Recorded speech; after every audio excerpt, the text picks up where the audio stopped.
فنجان القهوة ومعتز مطر. ذات صباح كان أبي يستمع إلى فيروزة تغني في المذياع، يشرب قهوته الشامية ويرقص فنجان القهوة بين يديه على الإيقاع. قطع البث وبعد قليل عاد البث، وكان مذيع السلطة ينبح في المذياع: عاش الكلب زعيم الثورة، وليسقط حكم الرجعية والإقطاع. قال أبي: دعنا يا ولدي، والوطن بلا شك ضاع. كان الكلب زعيم الحزب، وكان شعار الحزب الذيل الأعوج والناب اللماع.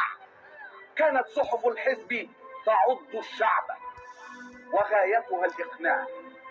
كان الكلب إذا ما خطب خطابا ينبح حتى الفجر، وكان الشعب يصفق خوفا حتى الفجر ويطرب ويحيي الإبداع. كان الكلب عدو الذئب أمام الشعب. كان الكلب عدو الذئب أمام الشعب، وكان يقدم لحم الشعب له في السر إذا ما جاع.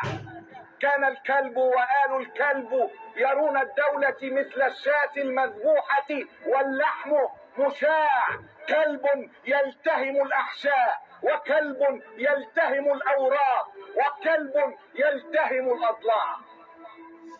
بعد عقود تلو عقود مرض الكلب زعيم الثورة، واستبشرنا نحن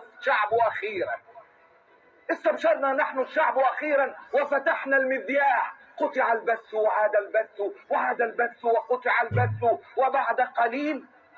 وبعد قليل كان مذيع السلطة ينبح مثل العادة في المذياع: مات الكلب زعيم الثورة، مات الكلب، وأصبح ابن الكلب رئيسا بالإجماع.